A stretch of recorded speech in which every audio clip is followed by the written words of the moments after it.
نحمده ونصلي على رسوله الكريم اما بعد اعوذ بالله من الشيطان الرجيم بسم الله الرحمن الرحيم قل اللهم مالك الملك تؤتي الملك من تشاء وتنزع الملك ممن تشاء وتعز من تشاء وتذل من تشاء بيدك الخير انك على كل شيء قدير صدق الله العظيم قال النبي صلى الله عليه وسلم افضل الذکر لا الہ الا اللہ وافضل الدعاء الحمد للہ او کما قال علیہ الصلوۃ والسلام بسم اللہ الرحمن الرحیم اللہم صلی علی محمد وعلی آل محمد کما صلیت علی ابراہیم وعلی آل ابراہیم انک حمید مجید اللہم بارک علی محمد وعلی آل محمد کما بارکت علی ابراہیم وعلی آل ابراہیم انک حمید مجید۔ یہ ہم نے آیت نمبر 25 سے آگے 26 تلاوت ابھی کی۔ اس کے اندر ایک دعا کا ذکر ہے۔ آپ یہ دیکھیں جو حدیث ہم نے ابھی پڑھی ہے، افضل الذکر لا الہ الا اللہ و افضل الدعاء الحمد للہ، کہ دنیا کے اندر کائنات میں یونیورس میں پورے سب سے جو بہترین ذکر ہے، سب سے جو بہترین کوئی ورڈز ہیں وہ لا الہ الا اللہ ہے، اور جو سب سے بہترین دعا ہے الحمد للہ ہے۔ یہ حدیث میں آ رہا ہے۔ اب اگر آپ سوچیں کہ الحمدللہ یہ کوئی دعا تو نہیں ہے اگر عام بندہ مائنڈ سے سوچے، لیکن وہ حدیث میں آتا ہے نا، حضور صلی اللہ علیہ وسلم نے صحابہ کو دعا سکھائی، بولا تم لوگ ایسے دعا مانگا کرو اللہ اللہ لا اشرک بربی شیئا، کہ اے اللہ تمہارے آپ کے علاوہ کوئی شریک نہیں۔ تو یہ دعا ہے، یہ سب سے بہترین دعاؤں میں سے ایک یہ دعا بھی سکھائی۔ اب دعا آپ مانگ رہے ہیں اور آپ کہہ رہے ہیں الحمدللہ، یعنی عموماً ہمارے مائنڈ سیٹ میں عام طور پہ کیا آتا ہے، ہم لوگ کوئی کام ہو جاتا ہے اللہ کا شکر کرتے ہیں، ہم بولتے ہیں الحمدللہ۔ الحمدللہ کا مطلب کیا ہے؟ تمام تعریفیں جو ہیں وہ اللہ کے لیے ہیں۔ اب دعا کو ہم عام طور پہ ہمارا مائنڈ سیٹ کیوں کہ ایسے چلتا ہے، ہمارا مائنڈ سیٹ وہ یہ ہے کہ دعا صرف جب ہم کوئی نہ کوئی باؤنٹی، کوئی بلیسنگ، کوئی نعمت، کوئی نہ کوئی اللہ سے مانگ رہے ہیں، چاہے وہ دنیاوی ہو آخرت ہو، ہم جب مانگ رہے ہیں وہی دعا ہے، ہمارے مائنڈ میں ایسے آ رہا ہے۔ اور حدیث میں آ رہا ہے افضل الدعاء الحمدللہ، سب سے بہترین دعا ہے الحمدللہ، کیونکہ قرآن میں آتا ہے نا لئن شکرتم لازیدنکم، تم شکر کرو گے میں تمہیں اس سے زیادہ دوں گا اور بڑھا کے دوں گا۔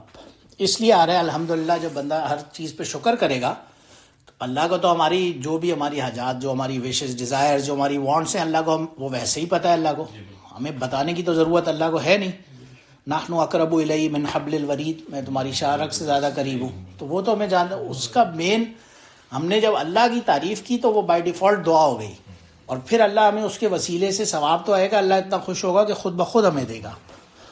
اب اس کو اگر مائنڈ میں رکھیں تو آپ یہ دیکھیں، ایک وہ جو روایت میں ابو خزیمہ اور ابو نعیم اور مسند کی آتا ہے، ایک ڈیٹیل واقعہ ہے غزوہ خندق کے ٹائم پہ، جو جسے غزوہ احزاب بھی کہتے ہیں، فیمس بڑی ایک ون آف دا جہادز میں سے تھی جو اس وقت کے ٹائم پہ ہوئی، تیسری جنگ جو تھی بدر اور احد کے بعد۔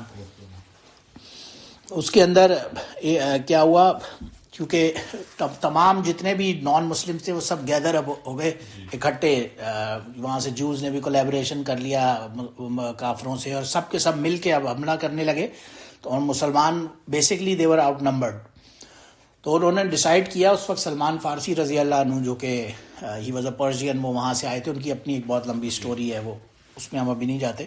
انہوں نے یہ سجیسٹ کیا کہ ہمارے وہاں پہ ایک ٹرینڈ ہے، ہم لوگ خندق کھود دیتے ہیں۔ تو انہوں نے یہی کیا، یہ مدینہ سے باہر غنیم کا علاقہ ہے، وہاں پہ کیوں خندق کھودنا شروع کر دی۔ انہوں نے آرڈر کیا کہ ہم یہ کھودیں گے تاکہ دشمن اس طرف آ نہیں سکے۔ تو وہ آج بھی، میں لاسٹ ٹائم مدینہ گیا تھا تو اب وہ ایگزسٹ نہیں کرتی، وہاں پہ ہائی وے روڈ پہ انہوں نے خالی ایک نشان بنایا ہوا ہے، وہ کیونکہ ساری نشانیوں کو ہٹاتے جا رہے ہیں تو اتنی زیادہ ویزیبل نہیں ہے، بٹ دور کہیں نہ کہیں وہ اس کی لائن ضرور نظر آتی ہے آج بھی۔ اینی ویز اس میں آپ نے ظاہر ہے اسٹوریز میں ساری ڈیٹیل سب نے پڑھی ہوئی ہے، اس میں دس صحابہ کے گروپس بنائے نبی علیہ السلام نے، اور تقریباً رفلی اس وقت جو بکوں میں لکھا ہے کہ 40 ہاتھ، یعنی رفلی کتنا بنتا ہوگا، 40 فیٹ کے قریب بنتا ہوگا مور اور لیس، اتنی گہری خندق کھودنے کے لیے انہوں نے آرڈرز کیے پاس۔ تو اب 10 صحابہ ڈے اینڈ نائٹ لگ گئے کہ ان سے آنے سے پہلے دشمن کے ہم اس کو کھودتے ہیں۔ تو ایک جگہ پہ کیا ہوا کہ ایک چٹان تھی بہت زیادہ اسٹرانگ، اور وہ ٹوٹ نہیں رہی تھی، تو اس پر نبی علیہ السلام کے پاس آئے صحابہ کہ یار ہم اس کا کیا کریں، انہوں نے عرض کیا کہ تو ٹوٹ ہی نہیں رہی. بہرحال نبی علیہ السلام خود تشریف لے گئے. انہوں نے وہ جو بھی اس کا تھا اوزار وہ لیا اور اس کو زور سے جب ہٹ کیا چٹان کو تو اس میں سے ایک شعلہ نکلا اور آسمان کی طرف. اور نبی علیہ السلام نے کہا مجھے اس میں ہیرا یعنی کہ جو ایران جو فارس تھا اس زمانے کا وہاں کے محلات نظر آ رہے ہیں. پھر ایک دوسرا انہوں نے ضرب لگائی جب اس چٹان کو اس راک کو تو ایک دوسرا شعلہ نکلا اور انہوں نے کہا کہ یہ اب مجھے روم کے محلات نظر آئے ہیں اس شعلے کے اندر. اور پھر تھرڈ ٹائم کیا تو دوبارہ ایک شعلہ نکلا, چٹان پوری چورا چور ہو گئی, ٹوٹ گئی. اور اس شعلے میں سے نبی علیہ السلام نے کہا کہ مجھے اب یمن یعنی کہ سدرن ٹائپ ادھر تک کے محلات سارے نظر آئے ہیں جو پیلسز ہیں. میننگ کہ ایک نہ ایک دن ہم یہ سب علاقہ ہمارے کنٹرول میں ہوگا, ہم اس سب پہ انشاءاللہ حکومت کریں گے. مطلب یہ تھا ظاہر ہے اس بات کا. تو یہ بات جب بعد میں مدینہ میں جو جیوز سے وہی پہنچی ان تک تو انہوں نے استہزاء کیا, مذاق اڑانا شروع کر دیا کہ یہ لوگ ایسے یعنی مدینہ کے تھوڑے سے لوگ ہیں اور اتنا سا ان کے پاس نہ کوئی وسائل ہے نہ کوئی وہ ہے اور یہ باتیں کر رہے ہیں ہم روم اور فارس اور وہاں کی سلطنتیں ہمارے کنٹرول میں ہوں گی. تو اس پر یہ آیتیں نازل ہوئیں, یہ جو آگے آ رہی ہے قل اللہم مالک الملک تؤتی الملک من تشاء وتنزع الملک ممن تشاء. اور آپ لوگوں کو ہسٹوریکل فیکٹ ہے اس کے بعد بہرحال انہوں نے جو مذاق اڑانا تھا وہ تو اڑایا, لیکن fact of the matter is کہ ابو بکر رضی اللہ عنہ کے ٹائم سے شروع ہوا اور پھر ابو عمر رضی اللہ عنہ کے ٹائم تک پورا جو پرشین امپائر تھا وہ مسلمانوں کے کنٹرول میں تھا. 90% یا 80% روم کا جو علاقہ تھا وہ مسلمانوں کے کنٹرول میں آ چکا تھا. اور پھر فائنلی آگے عثمان رضی اللہ عنہ کے ٹائم تک یہ پورا علاقہ مسلمانوں کے کنٹرول میں تھا, وچ از اے ہسٹوریکل فیکٹ. صرف ایک جنگ یرموک جو ہوئی تھی روم کے علاقے میں عمر رضی اللہ عنہ کے ٹائم پہ, اس میں آتا ہے کہ رفلی 45,000 صحابہ تھے اس وقت, مسلمان تھے فوج میں, اور تقریباً 700,000 کے قریب رومی تھے. 7 لاکھ رومی تھے اور 45,000 یہ تھے. اور اینڈ رزلٹ یہ تھا کہ 3,000 صحابہ شہید ہوئے اور رفلی 1,30,000 رومی فوج جو 7 لاکھ میں سے تھی وہ وائپ آؤٹ ہو گئی. تو یہ یعنی یہ تو اللہ کے اس میں ہے. وہ تو اس لیے آ رہا ہے قل اللہم مالک الملکی, کل آپ ان سے کہیں اللہم مالک الملکی, بے شک اللہ ہی ہے مالک ملک, مالک بھی ہے ملک کا. ملک کہتے ہیں کوئی بھی سلطنت کو یا کوئی علاقے کو یا جگہ کو, تو ہر جگہ کا جو مالک ہے وہ اللہ ہے. تو تل ملکا ناظم بھائی, یہ تی جو ہے یہ لفظ یہ ناؤن ہونا چاہیے یا ورب ہونا چاہیے آپ کے خیال میں؟ یہ ورب ہونا چاہیے. بالکل, دیکھیں نا کیونکہ تا سے شروع ہو رہا ہے. تو وہ عطا کرتا ہے ملک, دیتا ہے ملک منتشا, جس کو بھی چاہتا ہے, جس کو اللہ چاہتا ہے وہ دیتا ہے. اور وہ تنزع الملک من منتشا, جس سے بھی چاہتا ہے وہ ملک چھین لیتا ہے. وہ تو عز منتشا, اور جس کو چاہتا ہے عزت دیتا ہے. وہ تو ذل منتشا, جس کو چاہتا ہے ذلت دیتا ہے. بیدک الخیر, اسی وکاس یہ دیکھیں یہ جو لفظ ہے بیدکا, ید کہتے ہیں ہاتھ کو, تو اس کا کیا مطلب ہوگا؟ اس کو خیر دیتا ہے. کس کو؟ اس کے ہاتھ میں چاہے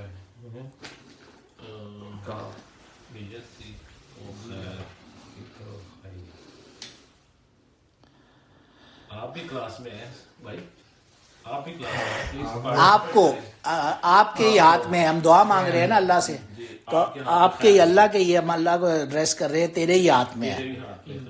بیدک کا مطلب تھا تم ایک, سنگلر, اور پروناؤن ہے اٹیچ پروناؤن ہے سنگلر کاف. بیدک الخیر, تیرے ہی ہاتھ میں ہے خیر.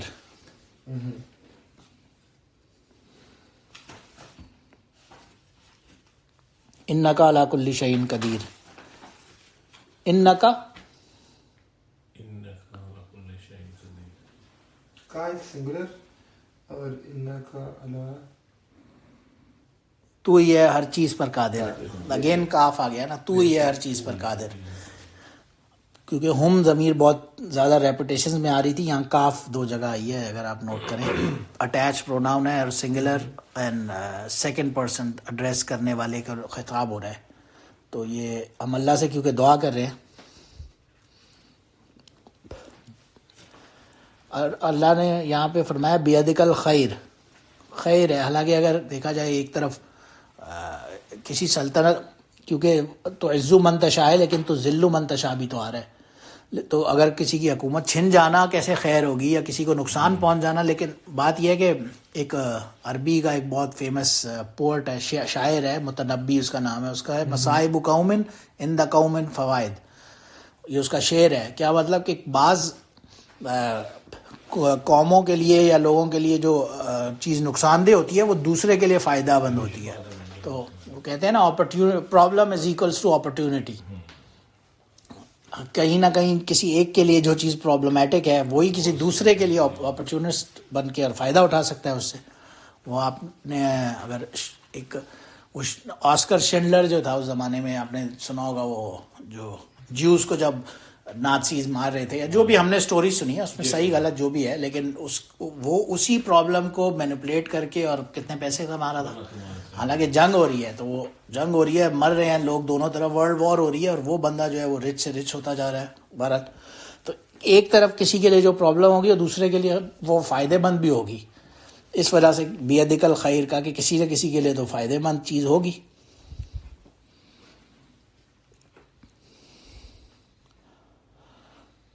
انک علی کل شیء قدیر. تولج اللیل فی النہار، ولج کہتے ہیں پیدا کرنے کو یا نکالنے کو. تولج اللیل فی النہار، تو نکالتا ہے رات، لیل کہتے ہیں رات کو، دن سے. دیکھیں لیل پہ بھی الف لام، اللیل ہے یہ لفظ، اور النہار الف لام نون ہا الف را، یہ ناؤنز ہونے کی نشانی یہاں پہ آپ دیکھ لیں.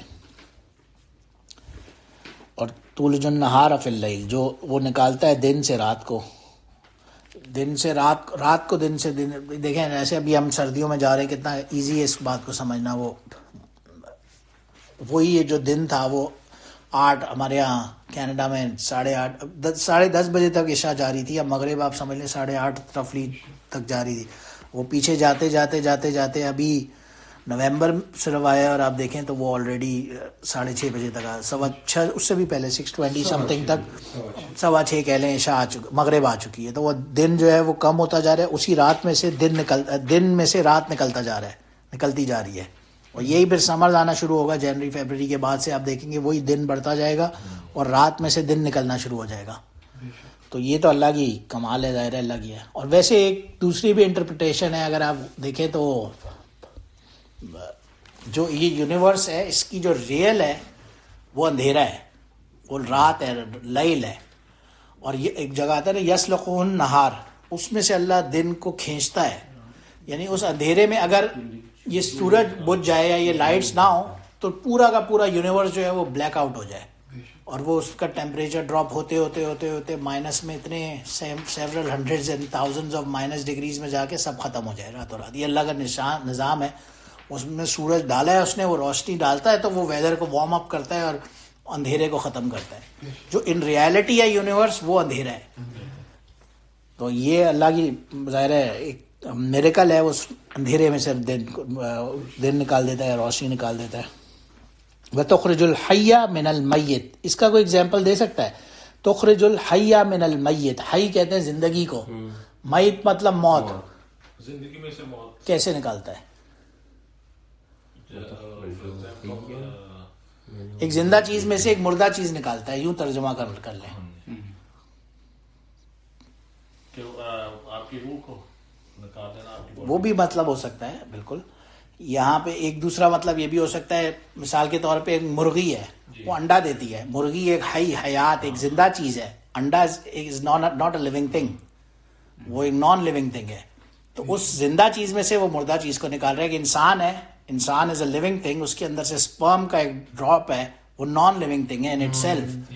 تو وہ زندہ چیز میں سے میت مردہ چیز نان لیونگ تھنگ نکال دی، اور پھر اسی انڈے میں سے جب بچہ نکلا یا اسی سپرم سے بچہ پیدا ہو گیا تو وہی ایک مردہ چیز ہے، کیونکہ آگے آ رہا ہے تخرج المیت من الحی، اسی مردہ چیز میں سے زندگی نکال دی. تو یہ اللہ کا کمال ہے. اور ظاہر ہے وہ مطلب بھی ہو سکتا ہے کہ کوئی یعنی اس کا اگر سمبولک میننگ بھی لے لیں، کوئی بندہ ہے وہ بہت بڑا عالم ہے، کوئی فاضل ہے، اور اس کی اولاد ہے وہ 2 نمبر کی نافرمان اور گنہگار نکل ہے، تو یہ پاسبل ہے. عالم مانے ان دا سینس کہ وہ حی ہے، حیات ہے، اصل روشنی ایمان کی اس کے اندر ہے، اور اولاد نہیں ہے، مردہ ہے ان دا وے ان ٹرمز آف ایمان وہ مردہ ہے. اور وائس ورسا بھی ہو سکتا ہے. اس کے ایگزامپلز آپ دیکھیں تو ابراہیم علیہ السلام ہے، ون آف دا، جسے ابو الانبیاء کہتے ہیں، ان کے والد آزر وہ کافر تھے، مشرک تھے، یعنی وہ میت الحی ایگزامپل ہو گیا. یا آپ نوح علیہ السلام کو لے لیں، نوح علیہ السلام کا بیٹا تھا کنعان، یہ نبی ہیں، اور یہ ظاہر نبی ہے، ایمان سے بھرے ہوا ان کا دل ہے، اور ان کی اولاد کنعان جو ہے وہ کافر ہے، مشرک ہے. یہ اللہ کی کمال ہے، اللہ کی ایک قدرت ہے. اور وہاں پہ تو اس ایکسٹینڈ تک جاتا ہے، جب وہ آپ دیکھیں قرآن میں کہ ورڈز ہیں، جب کشتی وہ ڈوب رہی تھی، صرف 3 ان کی، وہ حام، سام اور یافس اس میں تھے، چوتھا یہ کنعان نہیں آتا تھا، یہ وہ پہاڑ پہ چڑھ گیا، کہتا تھا میں بچ جاؤں گا اس پانی کے طوفان سے، اوپر چڑھ گیا. انہوں نے کہا آ جاؤ، بہرحال نہیں آیا، وہ غرق ہو گیا. تو موسیٰ علیہ السلام کے دل سے ایک دعا دل سے نکلا، انہوں نے اللہ سے کہا کہ یہ تو میری اولاد تھا، یہ اس کو کوئی بچانے کی صورت ہو جاتی. تو نوح علیہ السلام نے جب اللہ سے عرض کیا تو اللہ نے کہا ما ھذا یہ تمہاری اولاد تھوڑی ہے، یہ قرآن کے ورڈز ہیں، یہ تو ایک نافرمان وہ تھا، اس کو تو تم اپنی اولاد بولو بھی نہیں. بہرحال خیر وہ قرآن میں کیوں کہا. تو اینی ویز وہ مردار کی ایک سینس میں وہ بات بھی ہو سکتی ہے. وَتَرْزُقُ مَن تَشَاءُ بِغَيْرِ حساب، اور وہ رزق دیتا ہے من تشاء، جس کو بھی چاہتا ہے بغیر حساب کے. بغیر حساب کا کیا مطلب ہوا؟ بہت زیادہ، اس کے چاہنے سے بھی زیادہ، اس کی چاہت سے بھی زیادہ. اس کے علماء نے 3 ڈفرینٹ ٹائپس آف میننگز لکھے ہیں بغیر حساب کے ہونے میں کے بھی. ایک تو بغیر حساب کے کیسے ہو سکتا ہے کہ ایمپل مال ہے، وہ اتنا ہے کہ گنا ہی نہیں جاتا، جیسے کہ قارون کا تھا، موسیٰ علیہ السلام کا جو پھوپھیزاد کزن نکلتا ہے، اس کے بعد اتنا مال تھا کہ وہ آتا ہے کتابوں میں لکھا ہے وہ گن گن کے تھک جاتا تھا، اس کا مال ختم نہیں ہوتا تھا. پھر وہ الٹیمیٹلی اس کو چھوڑتا تھا، گننا چھوڑ دیتا تھا کہ یار میں تو اتنا مال ہے کہ گن ہی نہیں سکتا. تو بغیر حساب کے اس کے بعد مال تھا، یعنی حساب ہی نہیں تھا، کوئی ان گنت مال تھا قارون کے پاس. تو ایک میننگ یہ بھی ہو سکتا ہے ایمپل مال دیتا ہے، جس کو بھی چاہتا ہے ایمپل مال دیتا ہے بغیر حساب. اور دوسرا میننگ یہ بھی ہو سکتا ہے کہ بغیر حساب کے دینے کا مطلب یہ ہے کہ بغیر محنت کے دے دیتا ہے. اب آپ دیکھیں بہت سے لوگ ہیں، کوئی ورکر ہے، صبح سے شام تک وہ لگا ہوا ہے مزدوری کرنے پہ ہارڈ ورک کر رہا ہے، لٹرلی ہارڈ ورک کر رہا ہے، اور وہ اتنا نہیں کماتا، وہ اتنا بھی نہیں کما سکتا کہ اس کی پورے دن کے پورا فیملی کے خرچے پورے ہوں. اور کوئی بندہ ہے وہ گھر بیٹھا رہے گا، اور بیٹھے بیٹھے اس کے جو بھی بزنسز چل رہے ہوں گے اور وہ کما رہا ہوگا. تو کوئی بغیر حساب سے ہونے کا مطلب یہ بھی ہو سکتا ہے کہ بغیر ایفرٹ کے وہ دے دے جس کو بھی چاہیے، اللہ کی مرضی ہے. اور اب وہ اس بندے کی اپنی مرضی ہے، وہ اس کو حلال طریقے سے کمائے یا حرام کر لے، وہ اس کی اپنی مرضی ہے. کیونکہ مال ان سیلف کمانا تو کوئی ناجائز بات نہیں ہے. ہم نے پہلے بھی ڈسکس کیا تھا، جو 10 مبشرہ کے ٹاپ 10 صحابہ ہیں، ان میں آپ دیکھیں نا، ابو بکر حدیث میں کیٹیگوریکلی ان کو جنت کی بشارت دی گئی. ابو بکر فی الجنہ، عمر فی الجنہ، عثمان فی الجنہ، علی فی الجنہ، طلحہ فی الجنہ، زبیر فی الجنہ، عبد الرحمن بن عوف فی الجنہ، ابو عبیدہ بن جراح فی الجنہ، سعد بن ابی وقاص فی الجنہ، اور سعید بن فی الجنہ. یہ 10 صحابہ کے نام لے کے ٹاپ 10 ان کو کہتے ہیں. ان میں سے آپ کاؤنٹ کریں، عثمان رضی اللہ عنہ کی سب واقف ہیں، عبد الرحمن بن عوف رضی اللہ عنہ کا ہم نے ذکر کیا تھا، جن کی وراثت میں خالی ان کی 4 بیویاں تھیں، اور 1/8 حصہ بیوی کو ملتا ہے، چاروں میں ڈیوائیڈ ہوتا ہے. اور وہ 1/8 حصہ جب بنا تو وہ 80,000 دینار تھا. یعنی آج کل کے حساب سے آپ کریں تو رفلی کیلکولیٹ کریں تو ان کی آج کل کے حساب سے نیٹ ورتھ $691 بلین کے قریب بنتی ہے. آج کا ریچسٹ بندہ جیف بیزوس کو آپ دیکھ لیں، ایلون مسک کو دیکھ لیں، یا بل گیٹس کو دیکھ لیں، جو $100 بلین کلبز والے بہت فخر سے اپنے آپ کو کہتے ہیں، وہ ابھی تک 200 کو بھی نہیں کراس کر سکے. ان کی اس زمانے میں بات کر رہے ہیں $691 بلین ان کی نیٹ ورتھ بنتی تھی جب وہ وفات ہوئے. اور آئے کیسے تھے کہ زیرو آئے تھے، مکہ سے ہجرت کر کے آئے تھے اور ایک صحابی کے ساتھ انصاری رہے، اور کیسے ہم نے ڈسکس. یا دوسرے آپ اسی ٹاپ 10 میں زبیر بن عوام رضی اللہ عنہ کو دیکھ لیں. وہ خود نیٹ سے جو کہ نبی علیہ السلام کے وہ دین اگین پیٹرنل کزن تھے، پھوپھی زاد بھائی تھے، اور ان کے بارے میں آتا ہے ان کی بھی یہی حالت تھی. لیکن جب وہ شہید ہوئے تو ان کی سارے مال کا انہوں نے اندازہ لگایا، اس میں گھر، باغات اور جو بھی مال دولت تھا سب ملا ملو کے انہوں نے دیکھا کہ رفلی 6 کروڑ یعنی 60 ملین دینار کے قریب بنتا تھا ان کی نیٹ ورتھ جب فائنلی اندازہ لگایا گیا. تو یہ جو صحابہ تھے، یہ ٹاپ 10، یہ تو نہیں تھا کہ یہ لوگ ایمان پہ نہیں تھے یا نعوذ باللہ یہ لوگ کوئی محنت اس پہ نہیں کر رہے تھے.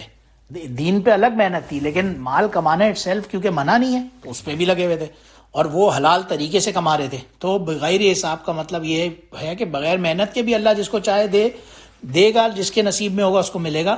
بس یہ انسان کی اپنی مرضی ہے، وہ اس حلال کو حرام طریقے سے کر لے یا حرام کو حلال کر لے، وہ اس کی اپنی مرضی ہے. ہاں وہ دوسری فارم میں ہے. یہاں پہ اس کا میننگ خالی ہم کیونکہ بغیر حساب کا کر رہے ہیں، وہ ایک الگ ہے، آزمائش ہے ان دا سینس بالکل ہے، لیکن اس میں بھی ایک تھرڈ میننگ بھی بغیر حساب کا نکلتا ہے نا.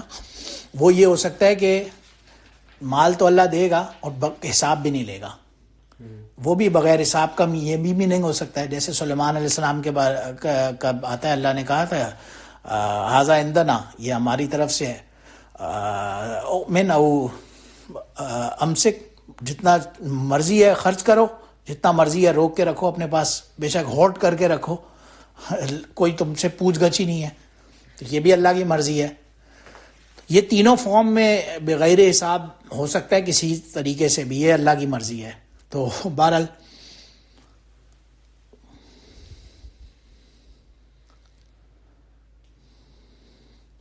میرا خیال ہے یہاں ہم رک جاتے ہیں. اگر اس میں کوئی کوشچن ہے تو وہ آپ کر سکتے ہیں، کیونکہ آگے ٹاپک چینج ہو جائے گا پھر. اور ہاں فائنلی ایک امام بغوی رحمہ اللہ نے جو پہلے ہم نے ایک حدیث کوٹ کی تھی، آیت نمبر پیچھے گزری تھی نا، شہید اللہ انہ لا الہ الا هو والملائکۃ واولو العلم قائما بالقسط. وہ 17 جی 18 نمبر، آیت نمبر 18. تو وہ امام بغوی رحمہ اللہ نے جو حدیث نقل فرمائی ہے اس میں یہی لکھا ہوا ہے کہ جو شخص بھی ہر فرض نماز کے بعد سورہ فاتحہ، آیت الکرسی اور پھر یہ 3 آیات پڑھے گا، ایک یہ شہید اللہ انہ لا الہ الا آخر الآیت سے لے کر ایک یہ آیت، اور پھر یہ 2 آیتیں قل اللہم مالک الملک تؤتی الملک من تشاء سے لے کر بغیر حساب تک، یہ 2 آیتیں جو شخص بھی ہر فرض نماز کے بعد یہ پڑھے گا، یہ 3 آیتیں، تو اس کے سارے گناہ معاف ہو جائیں گے. اس کو اللہ اس کے لیے جنت کے سارے دروازے کھول دے گا اور فرشتوں سے کہے گا اس کے جنت میں داخل کر دو، اور اس کی ہر روز 70 حاجات پوری ہوں گی، اور جن میں سے منیمم یہ ہوگا کہ اس شخص کی مغفرت ہوگی. تو یہ ان 2 آیتوں کا ظاہر ہے اپنا ایک درجہ اور مقام اس سینس میں. 18ویں آیت نمبر 18 ہے شہید اللہ انہ لا الہ الا هو والملائکۃ واولو العلم قائما بالقسط لا الہ الا هو العزیز الحکیم قل اللہم مالک الملک تؤتی الملک من تشاء وتنزع الملک ممن تشاء وتعز من تشاء وتذل من تشاء بیدک الخیر انک علی کل شیء قدیر. یہ 2 آیتیں جو آج ہم نے پڑھی ہیں، اور پیچھے جو 18ویں آیت گزری ہے، جو ہر فرض نماز کے بعد یہ تینوں آیتیں پڑھے گا تو اس کا بہت بڑا مرتبہ اور مقام ظاہر ہے، اللہ نے بیان فرمایا ہے اور حدیثوں میں آتا ہے. تو ظاہر ہے ہم سب کو کوشش کرنی چاہیے یہ کم سے کم 3 آیتیں ہر فرض نماز کے بعد پڑھ لیں. اور ہم نے ایک چیز اور بھی اس پچھلی آیت میں ذکر کر چکے ہیں بہرحال کہ جب بھی یہ پڑھتے ہیں شہید اللہ انہ لا الہ یہ آیت، تو اس کے بعد انا علی ذالک من الشاہدین، یہ نبی علیہ السلام فرمایا کرتے تھے کہ میں بھی اس چیز پر گواہ ہوں، کیونکہ وہ اس آیت کی خیر تفسیر میں ہم ڈیٹیل میں پڑھ چکے ہیں. وآخر دعوانا ان الحمد للہ رب العالمین. سبحان ربک رب العزت عما یصفون وسلام علی المرسلین والحمد للہ رب العالمین.